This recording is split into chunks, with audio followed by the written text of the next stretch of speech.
Hey guys, and welcome back to Hyrule Park, where I am building a theme park based on the Legend of Zelda in Planet Coaster 2. And I'm really excited about this build today because we're going to be turning this boring piece of poo into this. And I personally think it's some of my best work in the park so far. If you saw my first Zora episode a little while back, when we built the entrance to this area, you'll know that it was completely different in terms of techniques and style than any other spot in Hyrule Park. And I guess if this is your first episode of this park, why are you skipping 17 other episodes? Get your ass back to episode 1. Just kidding. Welcome, but you won't have context for the rest of the park style, so this won't really mean anything to you, this little preamble. A lot more detail, more complexity with the structures, a lot of water involved, obviously because it's Zora's domain. But yeah, this one, I think I leveled up a bit from even that first Zora episode, which I was already super happy with. Yeah, it just really came together, and I've been taking my own advice to heart recently, meaning I've been trying to stick to sort of a quadrant at a time before moving on, just fully fleshing it out. And I think you'll see, I mean, I still have bouts with my ADHD and kind of hopping around here and there, but I think you'll see by the end of this that it really paid off to kind of just focus on one quadrant, at least for the most part. But let's talk a little bit about what this episode is. You've already seen that I obviously have a coaster blueprint already placed, and I'll keep adjusting that placement here and there for the first bit until we settle on that final placement. But yeah, I didn't build this coaster this time. This is similar to the Hyrule Village episode. I had every intention of entering this build into another one of Benny's adventure coaster theming contests that he puts out on his channel, using this park as kind of the impetus for theming direction in my idea for his coaster blueprint. There's like a dive element part of the coaster I think could really be put to use for Zora's domain, and it just made sense when I saw it. But yeah, I did not enter the contest, one, because I just couldn't get it all done and sorted with how I was fully happy with the entirety of the area in time for the submission deadline, and then two, I bit the bullet and I finally downloaded that scaling mod, where there's no limits to how much you can scale up and down an item. I was just really running into a lot of trouble with the restraints we have with some of the pieces and the sizes we're able to get to in the vanilla base game. And with some of the elements I wanted to use, I had to do it. I needed more freedom in terms of the size of the pieces I was using. So yeah, if I had made it under the deadline in terms of finishing this complete build, I still wouldn't have wanted to submit, probably, because again, I use the mods. So when it gets looked at and reviewed by Bunny, chances are a few spots would be I guess disfigured, shall we say. I imagine rocks and some other pieces I've scaled way up or way down, more so than the game should allow without the mod. I think it would sort of mess up the entirety of this build if it were reviewed in a non-modded version of the game. So, but yeah, the other element of that I mentioned, just not having the time to finish it within the deadline. It's May 21st as I'm recording this voiceover, and the contest deadline was May 17th. So yeah, I'm still not even completely done with this area yet. So needless to say, I'm also breaking this plaza area and coaster theming into 2 episodes. My initial thought was to have this whole build in 1 episode, but I really went into a lot of detail here, like I said, and after editing about like 3/4 worth of the build footage of the entirety of the area, I would have already been at well over an hour-long episode. So yeah, lots of detail and nooks and crannies to take care of with this area, and just could not get it done in time for that submission deadline, but that's okay. I still came away with this pretty cool build, I think, and hopefully you guys enjoy it. And the main focus of this episode, as you may have already found out with the footage going along with my preamble there, is this Zora's domain coffee shop idea that I had. I really wanted to make this area a more compact, because that's something I think I'm really realizing about the park so far, is like it's like sprawling. This is the best way I can describe it. It's too like spread out. I want to explore trying to make more compact areas. Especially like going into another park project that I'm thinking about, kind of diving into that in terms of realism. So yeah, like I said, I really wanted to make this area a more compact area, walkable plaza with a lot of coaster interaction throughout. And I knew I wanted some sort of dome structure to be sort of like the hub of the plaza and kind of set the tone for the style of the theming and the building that I took on for this. But yeah, I don't really have this sort of thing yet in the park, I don't think, in terms of like a standalone coffee shop like this.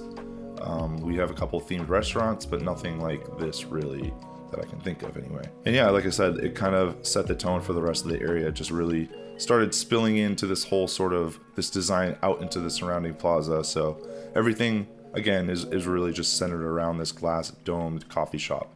But yeah, there are certainly more elements involved in this area too that we'll get to in this episode, and even more in part 2 of this. But yeah, like I said, I think this is some of my best work. Really took time to try new things, particularly the glass pieces, and using that more and building domes and then combining glass with domes. You probably notice it isn't perfect by any means. That speaking of the glass dome on top of the coffee shop, there's definitely some crossed up stanchions, is that the term for those support things between the panes of glass?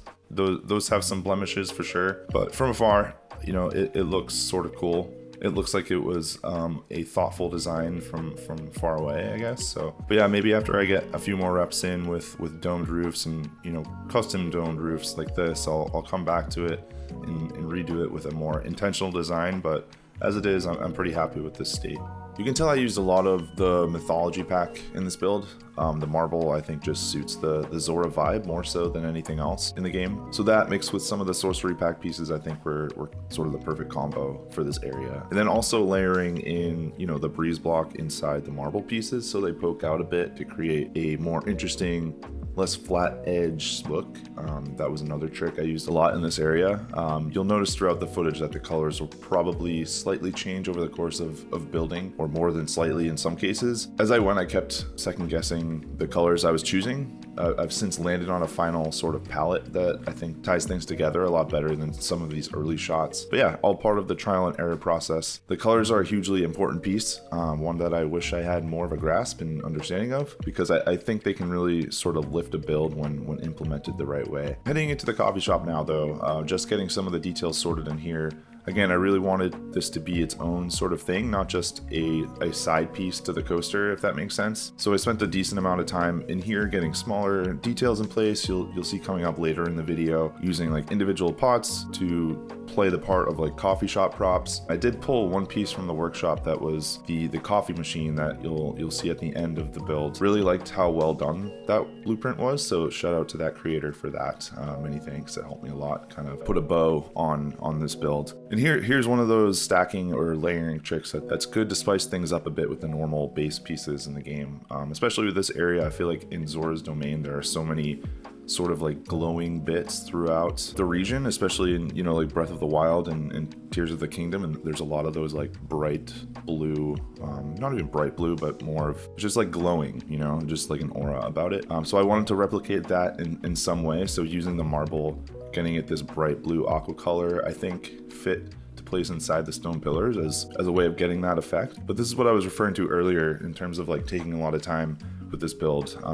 I took a lot more time with little details like the layering of different wall textures and finding ways to make it a more intricate looking building than I would have in, say, the Lost Woods or Dampé's graveyard, where things are meant to be a bit more natural and taken by time more so than the Zoras would have in their area, right?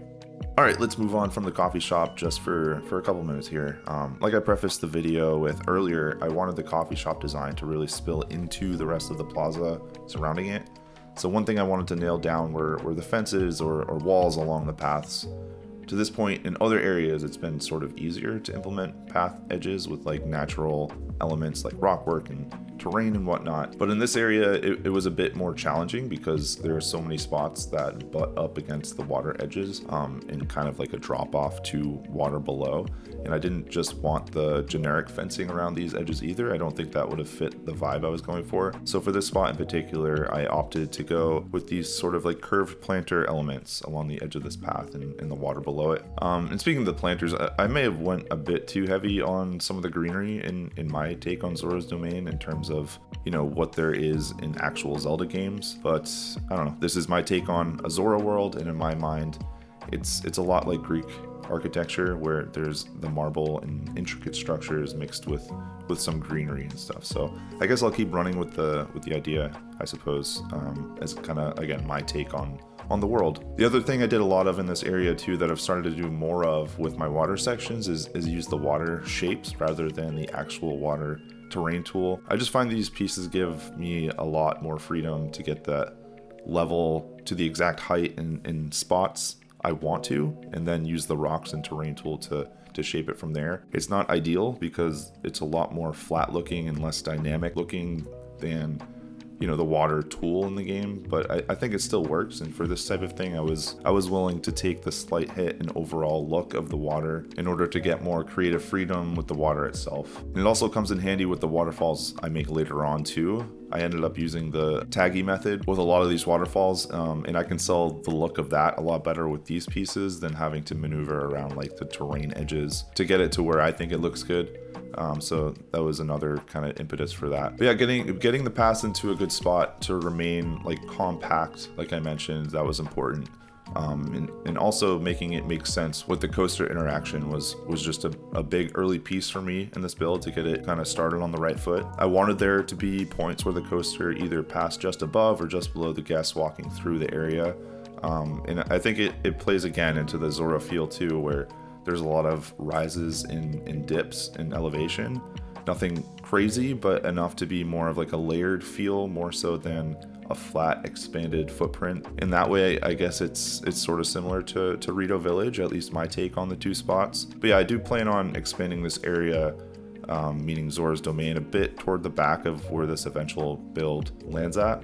That part I imagine will end up being a bit more spread out and open feeling than this compact area, where it almost comes across as maybe even a little cluttered. But cluttered, I don't know if that's really the right word I'd want to use though, because yes, it's definitely condensed. There's a lot going on in this small area, but I think the cluttered feel was sort of intentional. It gives more of the community that I'm trying to convey. Like, you know, you're walking into a lived-in version of Zora's domain. This is the hub of the Zora community, you know. And building off the community type feel I wanted to maintain here, the coaster track was one of the hardest parts to include in that. There were a couple times I felt like this was the wrong way to go about this area, just altogether. It was just too cluttered in spots, like I just said. And then knowing that I also needed to figure out these supports and in this section of the track within this community part of the plaza further down the road, that was sort of tripping me up for sure. But I do like how I go about this first section of track with the arching window type structures that I'm starting to build here. They're meant to seemingly support the track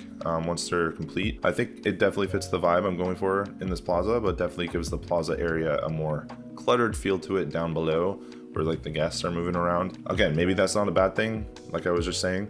In the end, I am happy with how this area has turned out, but I wonder if I could have had the layout a little bit different to open it up a bit, but that's just me. I tend to do this no matter what I do, even outside of this game. Like once I'm done with something, I just sort of perseverate over what I could have done differently to make it better.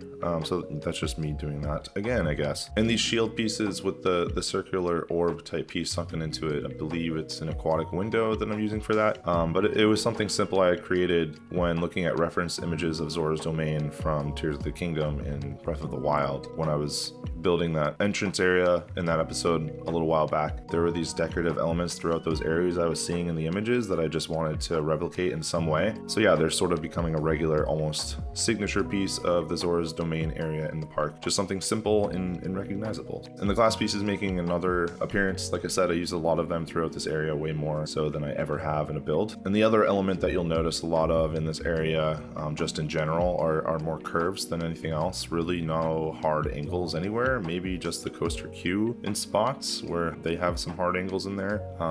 Can't totally remember. We won't get to that in this episode. That'll be part of part 2. Anyways, everything else, buildings, paths, planters, the archways, they're all curved structurally, right? And you'll see at a different point, I do struggle with the roofs on the curved buildings a lot. And if you're not new to this channel, you've been watching, that's nothing new. I've always said I have a hard time with the roofs in this game, and it's definitely not as straightforward with a curved building as putting a roof on, say, like a rectangular or square building. And not being great at creating domes in this game yet, I found it a fun challenge, but definitely a challenge to come up with a concept for capping these buildings off.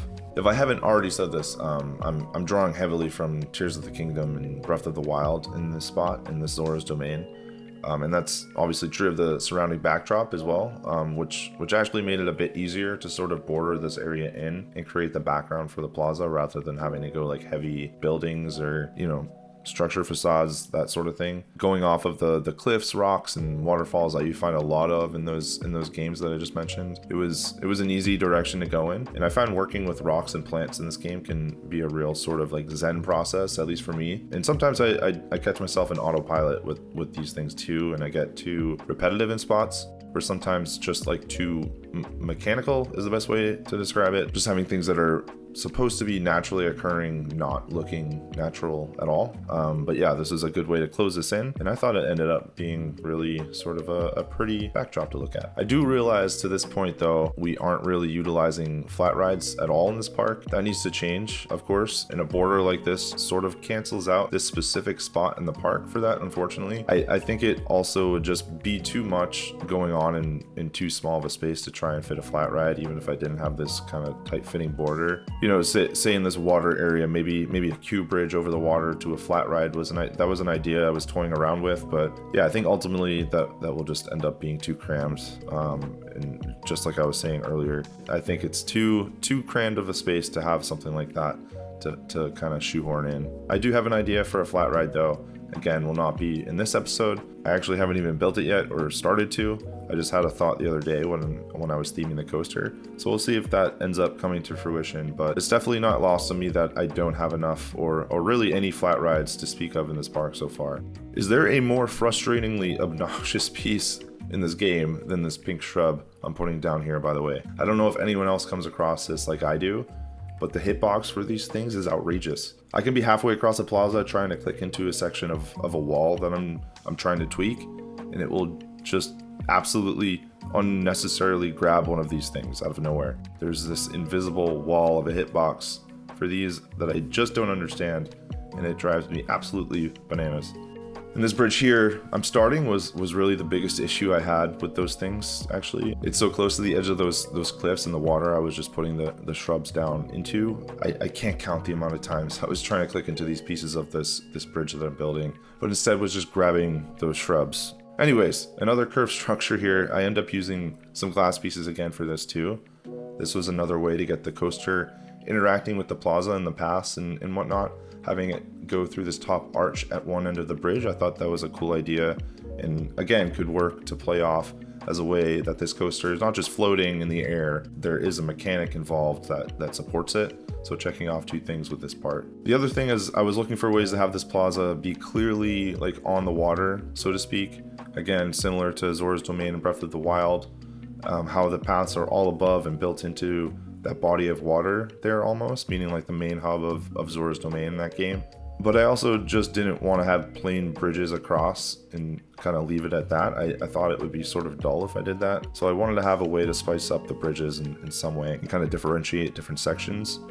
There were some rough moments in this that I, again, thought I should just scrap the idea altogether and try something different. But I stuck with it, and I really do like how it ended up. And getting those reps in again with the domes here too, this is a little more straightforward in terms of getting the main idea down than the coffee shop dome that I had built. But also another example of what I was referring to a minute ago, where it's really difficult to align them to structures that you're trying to cap. It just never fits perfectly on top since I'm not working on a grid. It was more or less eyeballed along the path, meaning like the wall pieces and how I angled them. So it's hard to really dial in any angles and curvatures and whatnot to have things aligned perfectly. So I had to be creative and find some ways to hide these square block into round hole type situations I found myself in here. Which I guess brings us to where I really started to lean heavy into the natural foliage and greenery. So outside of the cliffs and border, that was more of a natural way to implement greenery there. But I end up using the wisteria branches to hide some of the imperfections on top of these wall segments that meet the roof, or not the roof, the dome glass piece. And doing that sort of just vaulted me into this idea of spreading green around the plaza. So that's where that came from. Actually, while we're kind of in this slower detailing stretch here, I'll throw this out there because it's something I've clearly been thinking about with the park overall since I just brought it up a minute ago too. But I really do want to and need to start figuring out flat ride ideas for the park, because I'm just focusing on the fact that, 18 episodes in here, I've clearly been way more set on creating environments and scenes than I have been on making this feel like a complete theme park from a ride lineup standpoint anyway, which isn't necessarily a bad thing. That's kind of the whole appeal for this project for me. I want it to feel like you're walking through Hyrule first, not just walking through a Planet Coaster park with some Zelda decorations sprinkled in. But at the same time, it is still supposed to be a theme park, right? And right now, outside of the coasters, the walkthrough type areas, I really don't have much going on in terms of smaller ride experiences. And flat rides are weirdly hard for this park, at least in my head. Not because there aren't options in the game, but because I don't want to just drop something in and be like, all right, there's a flat ride, good enough. I feel like if I'm going to put one in Hyrule Park, it needs to have a reason to exist in that area. I talk about this sort of thing a lot with kind of like how I'm planning this, but yeah, it needs to feel like the Zoras would have built it, or the Gorons would have built it, or like it's some strange little forest contraption that belongs in the Lost Woods or something like that. I don't know. That's the part I keep getting hung up on. Like Goron City, I think, is probably the easiest one. Anything with spinning, swinging, launching, or rolling can pretty quickly become some kind of Goron training thing, or volcanic machine mining contraption thing. That stuff sort of writes itself, I guess. You can picture like a ride where guests are in little mine carts or boulder-shaped vehicles spinning around this sort of like lava-powered mechanism, you know, while Goron architecture and steam vents are going off around it. That feels pretty natural. But like Zora's domain, funny enough, is harder. You'd think like water would make it easy, but with how I'm building this land, like I said, it's especially this plaza, everything is already pretty compacted and layered. I've got the coaster weaving through the water, the bridges, the coffee shop, the cliffs, all that. So if I forced a flat ride into this specific area, I just think it would start to feel crammed, and it would all, you know, just be for the sake of saying I added one. But maybe somewhere else in Zora's domain, there's something more graceful, like a ride built around fountains or rotating water platforms. I don't know, some kind of ceremonial Zora performance type deal. Less chaotic, like carnival ride, more elegant water type thing. I don't know exactly what that looks like yet, obviously, but that's probably the lane I'd want to be in for this area. And then like Lost Woods is another one where I feel like there's definitely potential, but it has to be weird, if that makes sense. Like not just a normal carousel in the woods. It would need to feel like you stumbled onto something you maybe weren't supposed to find or weren't expecting to find. Something overgrown, something a little off center, maybe Skull Kid adjacent. A spinning ride could actually work there, I guess. If the whole point is that, you know, it feels disorienting, like the forest is pulling you deeper and kind of confusing you, and it's this maze, right? You're not totally sure which way you came from. But yeah, I don't know. Gerudo would be cool too. Obviously, we haven't started that area yet, but I've mentioned in the past, I'm definitely planning on a Gerudo focused area. So something with desert ruins or ancient mechanisms, maybe a ride that feels like it's part of a training ground and part fortress system. I don't know. Castletown could probably support more classic theme park style flat rides. I think that would be a little easier and less like time consuming in terms of theming, because I don't know, that's the most like festival like area of the park. That's where something more polished and celebratory would probably make sense, and I don't think it would involve a ton of like hiding the flat ride itself. So yeah, I just love to hear ideas on this from you guys, not in a please plan my park for me kind of way, but more just, you know, what Zelda themed flat rides would actually feel like they belong in Hyrule Park. Like what would you guys expect to see? And it can be for an area I've already built or an area I haven't gotten to yet. Zora's Domain, Goron City, like I said, Gerudo Valley, Lost Woods, Kakariko, Death Mountain, whatever. Even if it's just this ride and Planet Coaster 2 would be perfect if you themed it like this. That would be helpful, because I think that's going to be one of the next things that I'm needing to solve. I'm pretty comfortable now making the environments feel good and seamless. I think that's where I've grown the most with this series, but I don't want the park to only be pretty scenery and big coaster moments. I want those smaller kinetic moments too, the stuff that makes a real theme park feel alive when you're walking through it. You know, a little ride tucked in the corner or something moving in the background, a family ride that isn't the headliner necessarily, but it still feels totally designed for that land and fits in. That's the kind of thing I think Hyrule Park is missing right now. So yeah, drop any ideas if you have them, and they don't have to be fully thought out either. Sometimes just like one little concept is enough to spark a whole idea, like Goron spinning boulder ride or Lost Woods cursed carousel, I don't know, Zora fountain ride, that sort of thing. Yeah, I don't know, I would appreciate it if you guys have any ideas. Definitely leave them in the comments. I'm definitely going to start working more of those into the park. I just want to make sure they feel like they belong here, and not like I suddenly remembered flat rides exist and started panic dropping teacups around Hyrule. Alright, so here I was trying to get the paths a bit more interesting and belonging to Zora's domain. The other areas it feels just natural to have more natural type paths. Not much to them other than, you know, some uneven cobblestone effects here and there, but Zora's domain, I needed to have something more elegant and designed, I feel like. I created that crest of the Zora thing a while ago, but the shapes just weren't able to be scaled big enough for me to be happy putting it anywhere. So it's just been sort of hanging out at the border of Zora's domain until I could find a good place for it. But with the scaling mod now, I'm able to get it to work for these paths. So pretty happy about that. And then getting these banners to line the bridge here, I thought it was a nice touch because before I was kind of just looking at this path, it just felt like something was missing. It felt kind of boring. It felt like an area like leading up to this tunnel bridge that we had just finished up. It needed something more than just a path with railings. It's also the bridge immediately after getting off the coaster, and right on the edge of this plaza. Eventually is going to have paths leading to the next area of Zora's domain, so it felt like a pretty kind of big moment in this spot. So needed a little extra window dressing to make it mean something when you look at it and you're walking through it and whatnot. And then just integrating some of these pillars more in with the path it's feeding into. So creating these planters I thought would help with that, because otherwise it just seemed out of place. This way it at least seems like there's some intention and planning behind it, you know? And there are a lot of pillars and little half walls and stuff throughout this plaza that I need to account for in terms of like guests walking through them.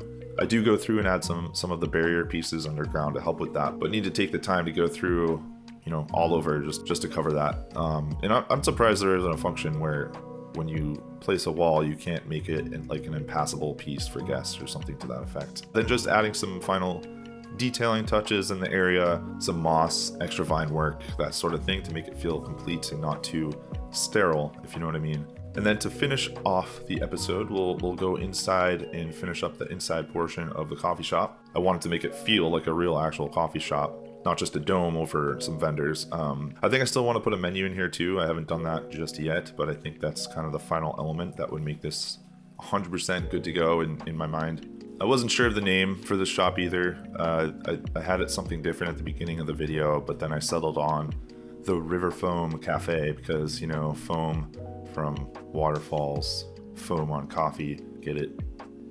Is that lame? Anyway, I'm happy with how the inside of this turned out. It reminds me of something maybe that would belong in like Disney Springs, maybe in that area. And you'll see in a second how I have the tables sort of spread out around the building for guests to sit at. Unfortunately though, the tables are workshop pieces. And not unfortunate that I used a workshop piece, because the blueprint I use it's amazing and so well done. That's not what I mean. I mean to say that it's unfortunate that since they aren't actual table pieces in the game, guests won't actually sit at them, but the look was too good to pass up. It was very well done and it fit for what I was going for, so I opted to include them in here. Another feature I think that would be cool to add, allow for these tables to be included and allow guests to kind of bring food and drink from vendors to sit at these tables with, not just from the restaurants, you know, like syncing them up to the standalone vendor tables and stands or whatnot. I don't know. I'm clearly very picky and demanding of Frontier. I don't mean to be. I am not a game programmer. I have no experience in that realm, so I have no clue whatsoever how hard these things are to implement in the existing code. But I guess, yeah, if I'm just listing things that I'd like to have in the game, that would definitely make the list. And a couple other workshop items involved in this indoor part of the coffee shop too. I grabbed the bakery pieces from the workshop to add some of that to the behind the counter elements. I came across them in the workshop and thought it would be a cool addition. And then, like I mentioned way back at the beginning, I included the coffee machine blueprint too. I'll throw all the share codes up either on the screen when they appear or in the description. Future Pico will decide that. Want to give credit to the creators of these items though, they are awesome. So yeah, that pretty much brings us to the end of this first Zora Plaza episode, part one of a two-part, maybe three-part, but probably a two-part series. Overall, I'm really happy with how this section came together. It definitely turned into a much bigger project than I originally had in mind, which seems to happen pretty much every time I touch this park at this point, but I think this little coffee shop plaza ended up giving Zora's Domain a lot more life. It's not just like a coaster track and scenery now. It feels a little more like an actual place people would stop, hang out, grab something, and just take in the area for a bit. Yeah, like I mentioned earlier, let me know what you think on the flat ride situation too. If you have any Zelda themed flat ride ideas, whether it's Zora's Domain, Goron City, any areas we haven't started yet, definitely drop those in the comments. Even if it's just a rough idea, that sort of thing is honestly super helpful. But yeah, I hope you guys enjoyed this one. If you did, consider subscribing if you're not subscribed already. Keep following along with Hyrule Park, a lot more to come. We still got a lot more Zora's Domain to get through, including the coaster theming, the queue, and probably me overcomplicating a bunch of things I thought would be simple.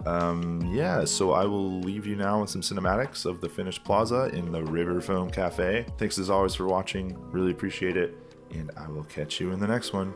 Bye-bye.